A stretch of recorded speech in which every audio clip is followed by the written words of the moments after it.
अवधूत चिंतन श्री गुरुदेव दत्त श्री स्वामी समर्थ मैत्रिणी स्वामी महाराज तुमच्या सर्व इच्छा पूर्ण करो हीच माझी त्यांच्या चरणी प्रार्थना। तर गुढीपाडवा हा 9 एप्रिल या दिवशी गुढीपाडवा आहे। तर गुढीपाडवा साजरा करण्यासाठी आपल्या घरात अगोदर काय बदल करायचे हे मी तुम्हाला सांगणार आहे। कारण कसं गुढीपाडवा यायच्या आधी आपण जे घरात हे बदल केले तर आपल्या घरात सुख समृद्धी सोबत भरभराटी येईल। तर 9 एप्रिल 2024 मंगळवार या दिवशी गुढीपाडवा आहे। या दिवसापासून आपल्या हिंदू वर्षाला सुरुवात होते, म्हणजे नवीन वर्षाची सुरुवात आपली कधी गुढीपाडव्याला होते। तर नवीन वर्ष हा नवा उत्साह आणि चैतन्य घेऊन येतो नवीन वर्षाला। या संधीचा फायदा सर्वांनी घेतला पाहिजे। वास्तुशास्त्राच्या मदतीने आपण आपले दुर्भाग्य सौभाग्यात बदलू शकतो। त्यामुळे नवीन वर्षाची सुरुवात ही नवीन कामांनी नक्कीच करा।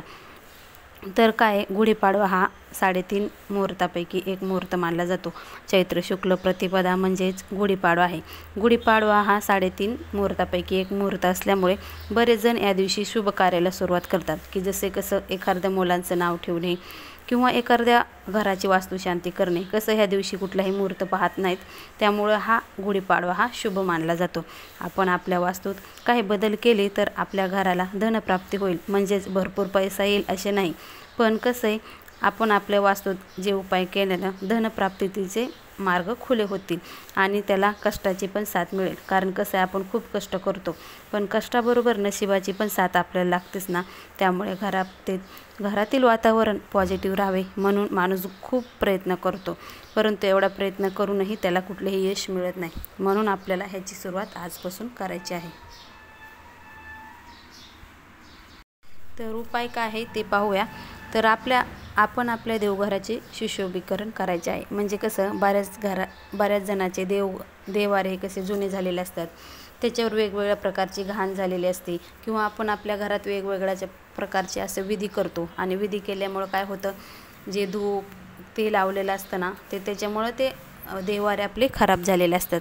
तर त्याला तेल लागलेलं असतं, तेलामुळे त्याच्यावर डाग पडलेले असतात, त्यामुळे हे खराब झालेले असतात।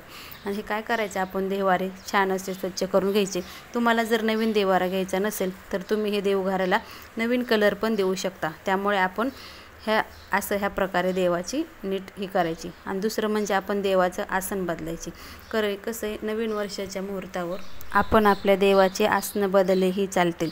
कारण कसं आपण देवाचे आसन कधी बदलतो, हे एक तर म्हणजे दसरा आणि दुसरं म्हणजे हे गुढीपाडव्याचा मुहूर्त। त्यामुळे तुम्ही वर्षातून 2 वेळेस आसन हे बदलू शकता। तर आपल्याला जर आत्ता बदलायचे असेल तर तुम्ही हे बदलू शकता।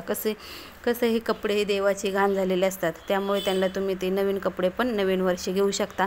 आणि हे जे घाण झालेले कपडे आहेत ना, तुम्ही तुमच्या जमिनीत आपल्या घरी खड्डा करायचा आणि त्याच्यात ते पुरून टाकले तरी जमेल। कारण कसं ह्याने प्रदूषण पण होणार नाही आणि जमीन ही माता आहे, भूमीमध्ये जर आपण हे कपडे परत केले तर त्याने प्रदूषण होत नाही। कारण धरती माता तिच्यापासून तयार केलेले सर्व वस्तू ते पुन्हा आपल्या पोटात घेते, इतकी ताकद ह्या मातीत असते।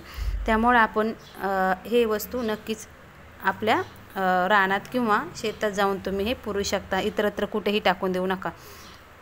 कारण कसं आसनं ही फक्त देवाची वर्षातून आधी सांगितले मी 2दाच बदली करता येतात, एक म्हणजे दसरा आणि दुसरं म्हणजे गुढीपाडवा। तर तुम्ही ह्या दिवशी देवाची आसनं नक्कीच बदला। दुसरं म्हणजे कसं देवाच्या मूर्त्या खंडित झालेल्या असतात, ती पण तुम्ही या दिवशी बदलू शकतात। तर देवघरात मोरपीस ठेवा, मोरपिसाने घरामध्ये पॉझिटिव्ह वातावरण निर्माण होते। दुसरं म्हणजे कसं घराच्या मुख्य दरवाजावर तुम्ही हे हळदीचं लेपन करा, जेणेकरून सुद्धा आपल्या घरातील वातावरण पॉझिटिव्ह राहील। कसं तुम्ही उंबऱ्यावर काय करता, देवाची पावलं चिटकता, पण देवाची पावलं चिटकल्यावर काय होतं, आपल्या घरात जे प्रवेश करणार आहेत पाहुणे इतरत्र कोण, ते त्या पावलावरून आपलं पाय टाकून चालतात। त्यामुळे आपण जे लक्ष्मीची पावलं लावलं असतात त्याचा अपमान होतो। त्यामुळे तुम्ही शक्यतो उंबऱ्यावर लक्ष्मीची पावलं लावू नका। आणि तुम्हाला जर लावायचेच असेल तर तुम्ही ते ज्या दिवशी आपण लक्ष्मीपूजन हे करतो त्या दिवशी आपल्या रांगोळीने जरी पावलं काढली तरीही चालेल आणि त्याची पूजा केलीही चालेल। कारण कसं आपण नकळत का होईना आपला पाय त्या लक्ष्मीच्या पावलावर जातो, त्यामुळे त्यांचा लक्ष्मीचा अपमान होतो आणि ती सर्व आपल्याला दोष लागतात। त्यामुळे तुम्ही असं करू नका। तर दुसरं म्हणजे काय, आपल्याला जर आपले टाक जर पुराणे झाले असतील तर तुम्ही ते टाक पण ह्या गुढीपाडव्याच्या दिवशी बदलू शकता. आणि अगोदर ते आणून ठेवा. अगोदर आणून ठेवल्यानंतर त्या टाकाला लाल कपड्यात बांधून आपल्या धान्यात असं पुरून ठेवा. आणि ज्या दिवशी गुढीपाडवा आहे त्या दिवशी तुम्ही ते टाक बाहेर काढा आणि त्यांना कुंकुमार्चन करून किंवा त्यांचा अभिषेक करूनही तुम्ही ते टाक देवघरात स्थापन करू शकता. तसेच घराची साफसफाई करा. घराची साफसफाई केल्यामुळे कसं आपलं वातावरण प्रसन्न होतं. काय वस्तू कसं तुटलेल्या फुटलेल्या असतात ते बाहेर निघतात.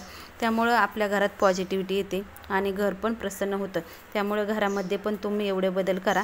दुसरं म्हणजे कसं, दरवाजाची ती प्लॅस्टिकची पावलं आहेत ना, ती तुम्ही विसर्जन करा.